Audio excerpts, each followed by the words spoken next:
पूजामूलं गुरुरपदम्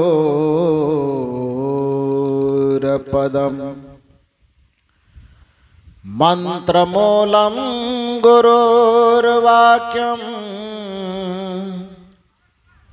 मोक्षमूलं गुरुरकृपा नहीं सत्यात् परं ज्ञानं नास्ति तत्त्वं गुरो परम् यस्मात् परतरं नास्ति तस्मै श्री गुरुवे नमः। तस्मै श्री गुरुवे नमः। तस्मै श्री गुरुवे नमः। मेरे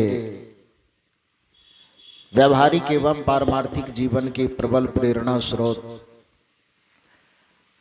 परमाराध्य परम पूज्य सद्गुरुदेव जी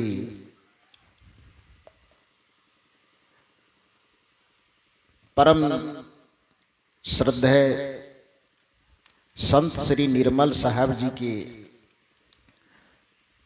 पूजनीय दादी श्री के पुण्य स्मृति के अवसर पर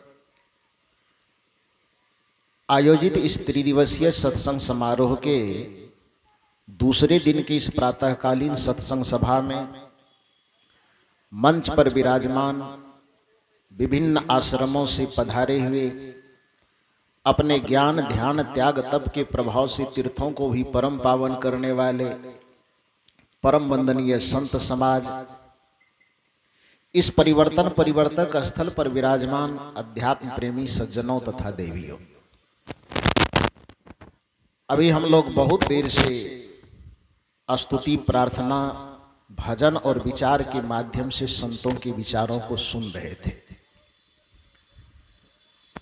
हमसे पहले सदगुरु कबीर आश्रम जगता से पधारे हुए परम पूज्य संत श्री शैलेंद्र साहब जी के विचारों को हम सब मिलकर के सुने, जिसमें इन्होंने सत्संग पर प्रकाश डाला।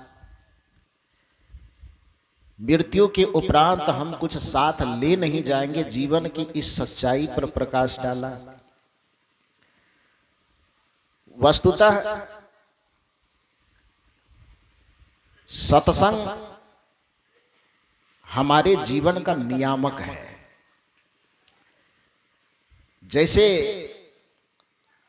कपड़े के थान में शर्ट छिपा होता है, फुल पैंट छिपा होता है, कोट छिपा होता है, लेकिन जब तक उस कपड़े में काट छांट न की जाती है, जब तक उसको मशीन पर चढ़ा करके सिला नहीं जाता है, तब तक वह कपड़ा कपड़ा ही रहता है। वह coat pant shirt full pant इत्यादि नहीं बन पाता है। लकड़ी के अंदर सब चीज छिपा हुआ है, लेकिन लकड़ी को जब तक काटा नहीं जाए, चीरा नहीं जाए, उसको छांटा नहीं जाए, तब तक उससे पलंग कुर्सी केवाड़ी खिड़की इत्यादि नहीं निकलता है।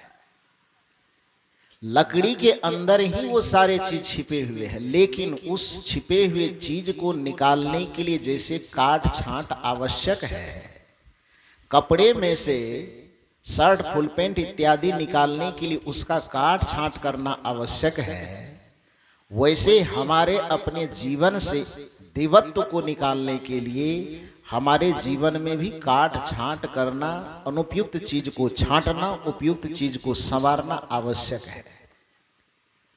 जैसे लकड़ी को काट छांट करने के लिए एक बढ़ई का घर चाहिए, जैसे कपड़े को काट छांट करने के लिए एक दर्जी चाहिए, जैसे आपके शरीर में कोई विकृति आ जाए तो उसको काट छांट करके ठीक करने के लिए एक अस्पताल चाहिए, उसी तरह से आपके जीवन के अवगुणों को छांट करके आपके जीवन से आसुरी प्रवृत्ति को छांट करके आपको देवता बनाने के लिए सत्संग रूपी स्थान चाहिए और गुरु चाहिए। जिसके जीवन में सत्संग नहीं होगा उसका जीवन उलझ जाएगा। कबीर साहब ने बड़ा सुंदर कहा है इस संबंध में कि यह संसार झार और झाखर उलझ पुलझ मर जाना है। ये संसार झार और झाखर के समान है। इस झार झाखर रूपी संसार से बेलाग बेदाग निकल जाने के लिए सत्संग के सहारे की आवश्यकता पड़ेगी, गुरु के सहारे की आवश्यकता पड़ेगी। सत्संग और गुरु कोई औपचारिकता नहीं है, यह एक प्रकार की पढ़ाई है। जैसे भौतिक जीवन को व्यवस्थित करने के लिए शिक्षा की आवश्यकता होती है, वैसे आत्मिक जीवन को व्यवस्थित करने के लिए दीक्षा की आवश्यकता होती है। हालांकि दीक्षा को आजकल लोगों ने बड़ा सस्ता बनाया है। गुरु के पास गए, कोई कंठी माला पहना दिए, कोई फूल का माला पहना दिए, बस इतना को ही हम दीक्षा समझ लेते हैं। ये दीक्षा नहीं है। ठीक है, वो दीक्षा का एक श्रृंगार है। माला पहनना दीक्षा नहीं है, माला पहनना दीक्षा का एक श्रृंगार है। जैसे कोई माथे में सिंदूर पहनता, सिंदूर पहनना शादी थोड़े है, वो शादी का श्रृंगार है। यदि हम कहेंगे कि सिंदूर पहनना शादी है, तो बहुत सारी ऐसी परंपराएं हैं जिसमें सिंदूर पहना ही नहीं जाता। कोई मुस्लिम परंपरा में सिंदूर नहीं पहनता, सिख कोई पहनते हैं, कोई नहीं भी पहनता है, ईसाई परंपरा में सिंदूर कोई नहीं पहनता। तो क्या इतनी बड़ी दुनिया में जो 20 देश ईसाइयों का है, 15 देश मुसलमानों का है, 6 देश बौद्धों का है, इतने देश के, इतनी दुनिया के लोग कोई सिंदूर नहीं पहनते, मंगलसूत्र नहीं पहनता, तो क्या उसका विवाह नहीं होता है? विवाह होता है।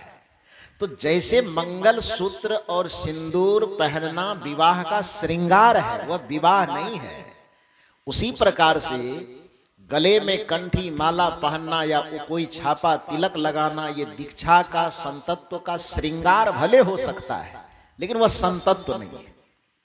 दीक्षा क्या है? वह एक प्रकार का ज्ञान है, आध्यात्मिक ज्ञान।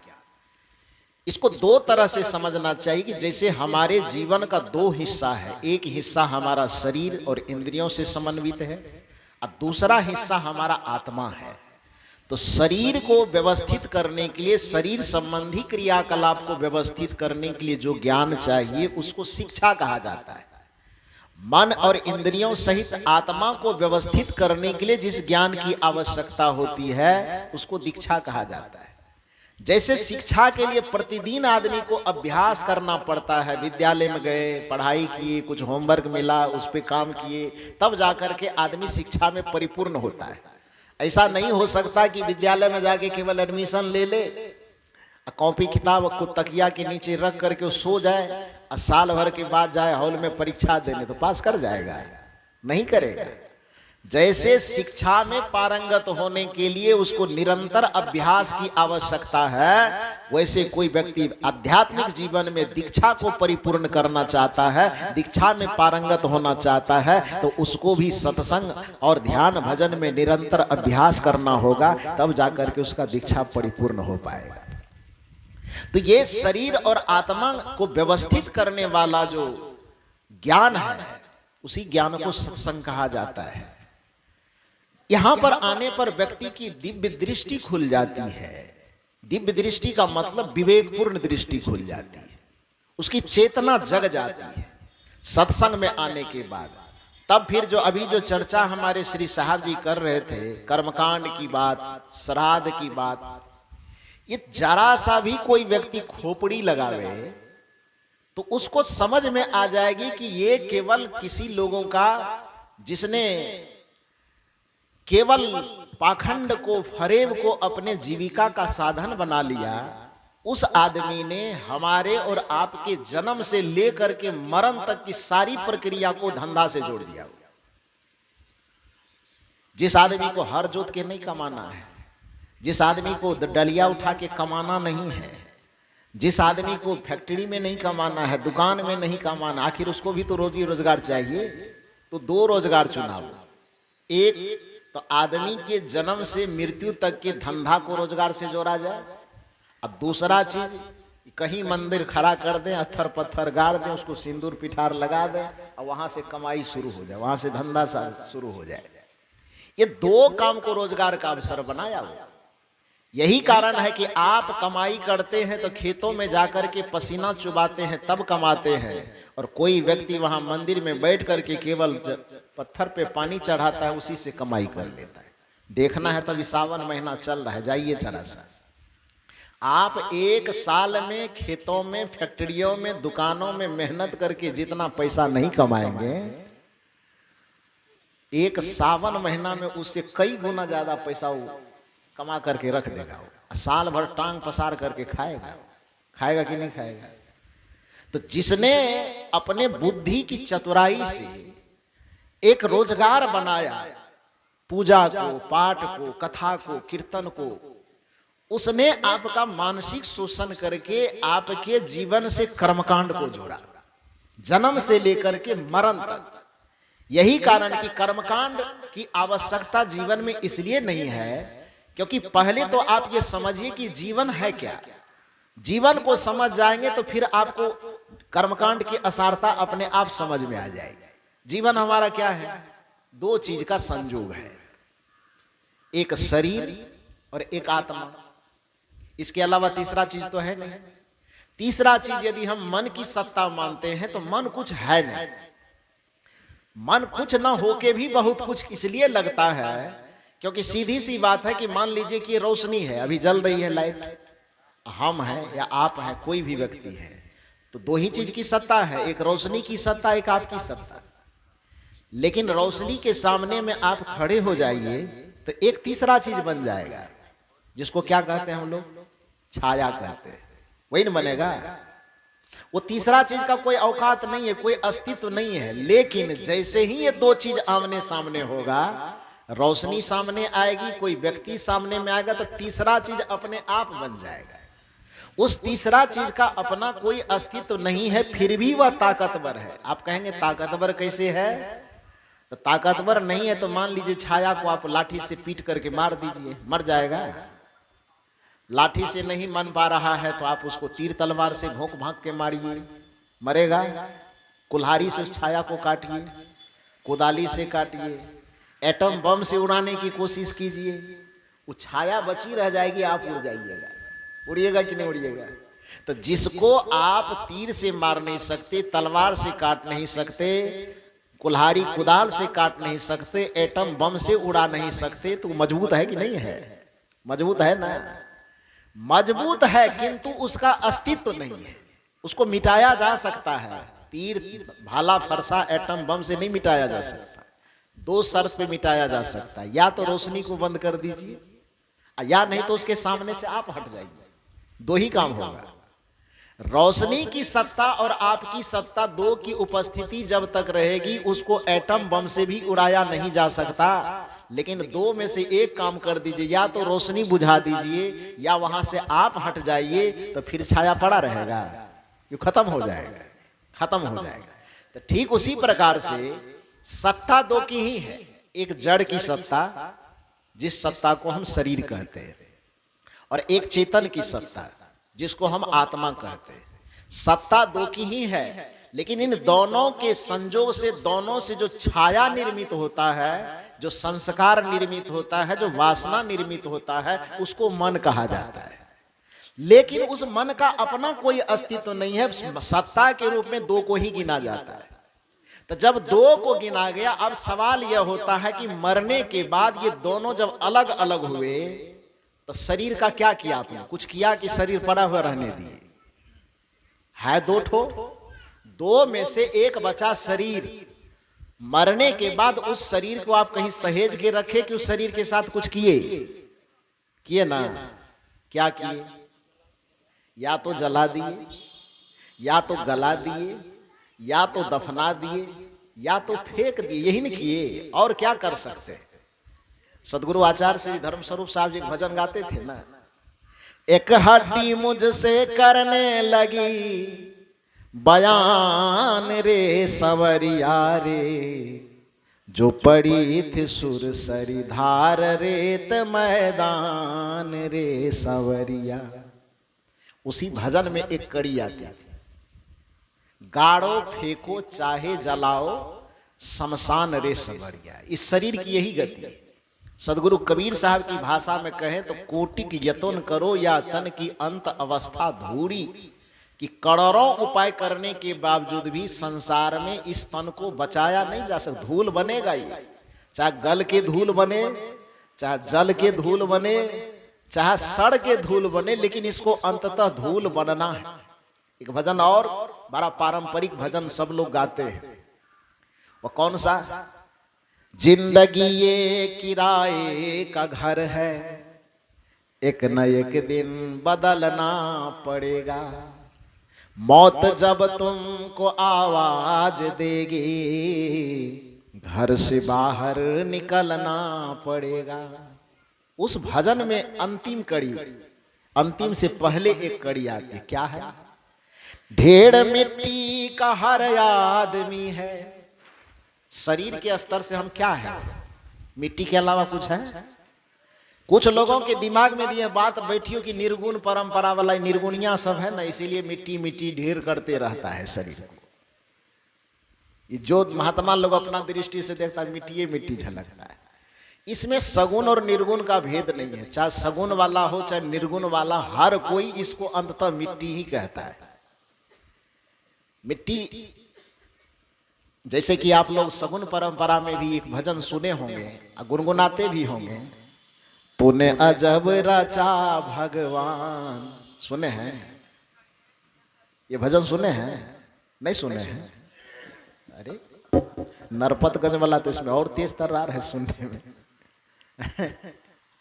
तूने अजब रचा भगवान। आगे क्या है आप लोग को मालूम है? नहीं मालूम है? तूने अजब रचा भगवान, खिलौना माटी का। सुने हैं ना? चाहे सगुन परंपरा वाला भी इसका वर्णन करे शरीर का, तो इसको माटी का खिलौना ही कहता है। माटी का रे माटी का, माटी का रे माटी का, तूने अजब रचा भगवान, खिलौना माटी का। इस शरीर को, जीवन को शरीर के स्तर से समझने पर ये मिट्टी के खिलौना के अलावा कुछ है नहीं।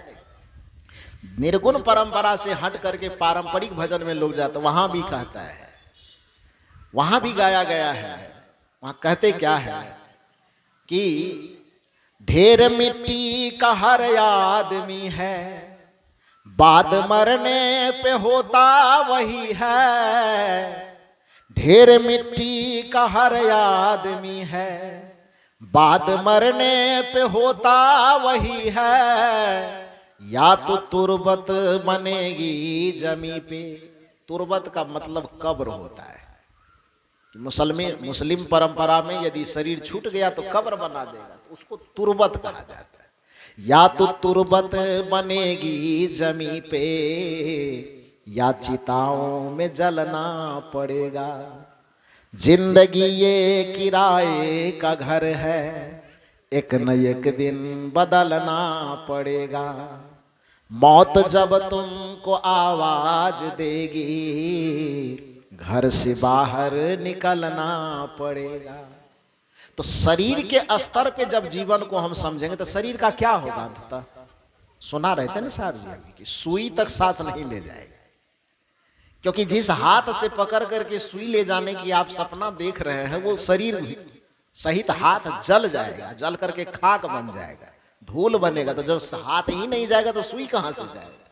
हाथ ही नहीं जाएगा तो पैसा कहां से जाएगा? हाथ ही नहीं जाएगा तो ये जमीन जायदाद कहां से जाएगा? तो ये धूल बनना है इसको। तो मान लीजिए मैंने कहा कि दो चीज आपके हमारे सबके जीवन में है, एक है शरीर, दूसरा है आत्मा।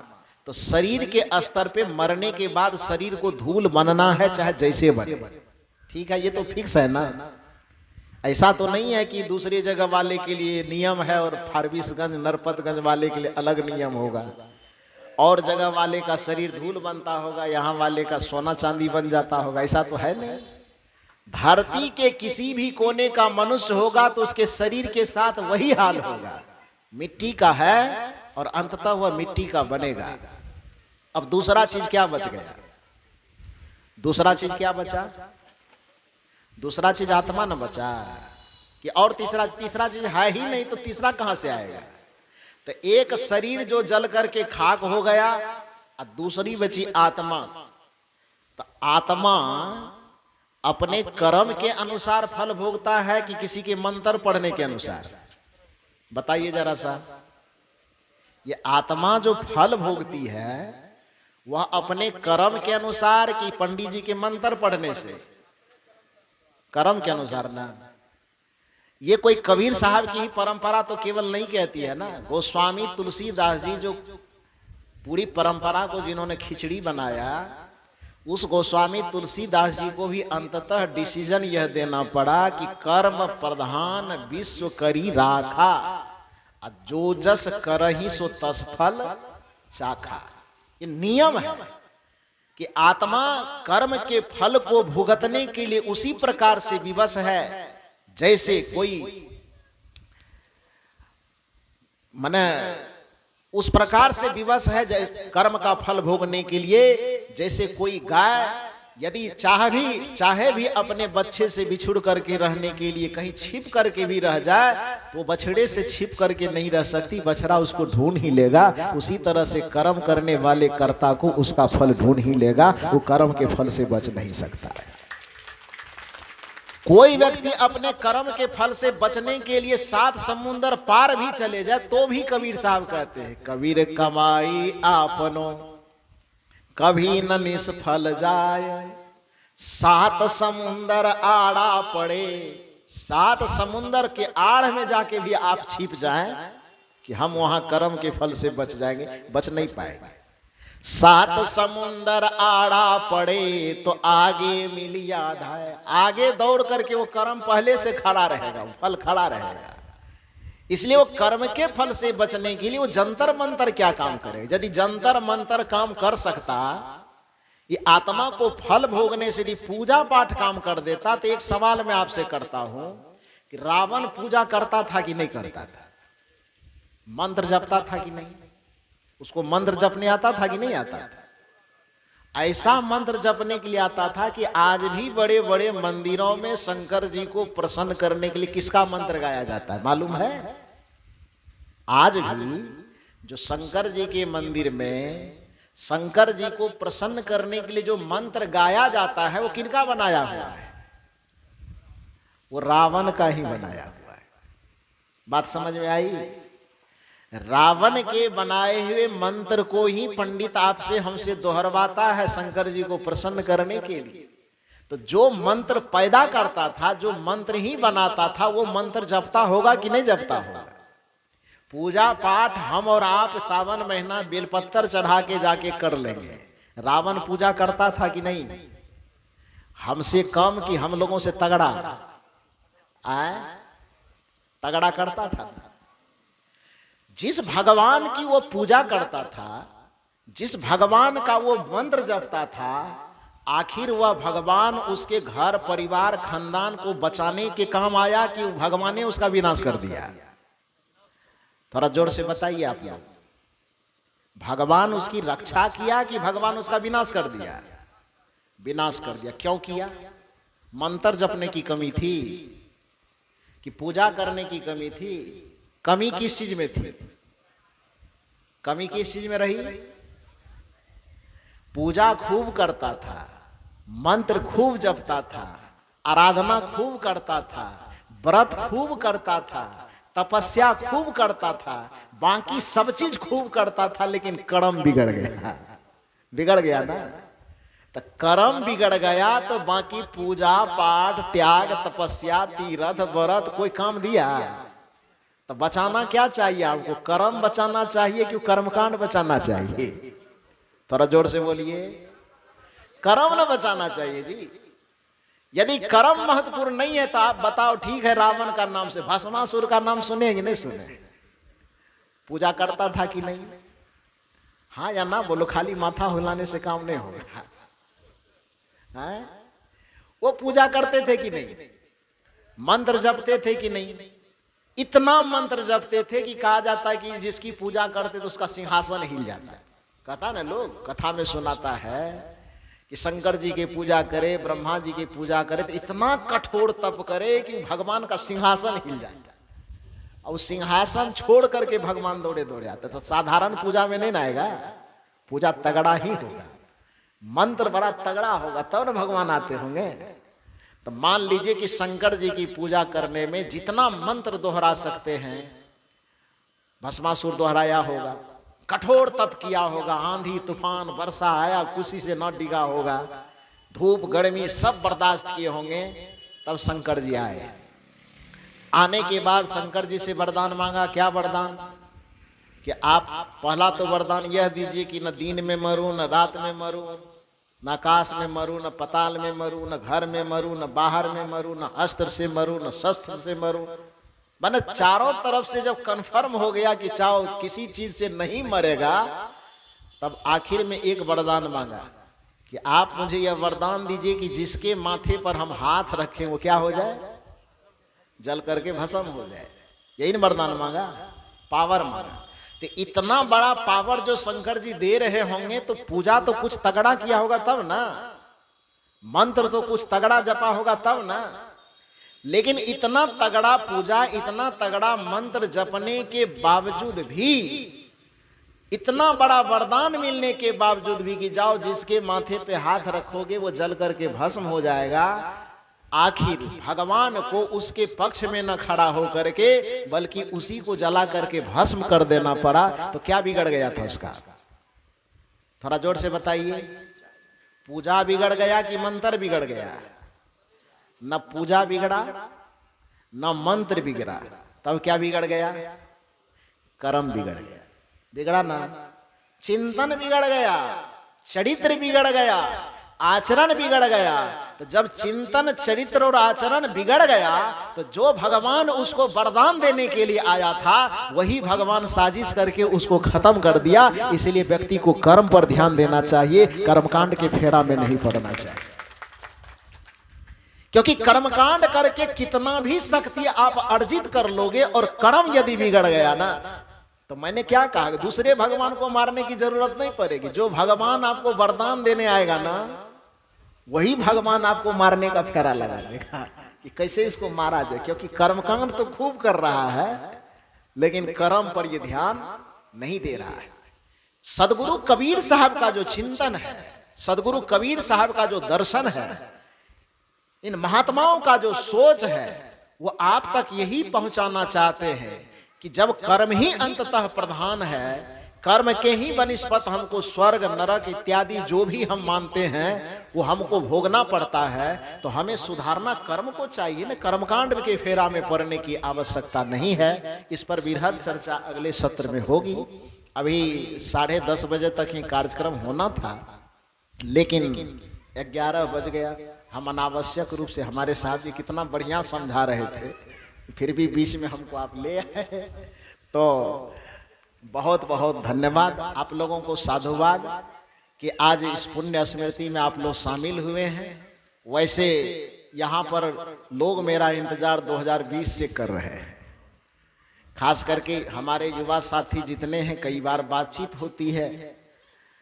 हमारे पूज्य श्री निर्मल साहब जी बात किए थे 2020 में, लेकिन कोरोना आ जाने के कारण जो मैं 2020 में आने वाला था नहीं आ पाया।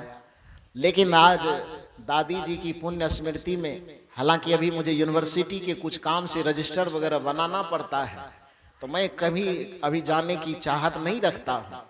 लेकिन जैसे सूचना गई तो एक तो पहले से मानसिकता थी, हमारे पूज्य श्री बेचन साहब जी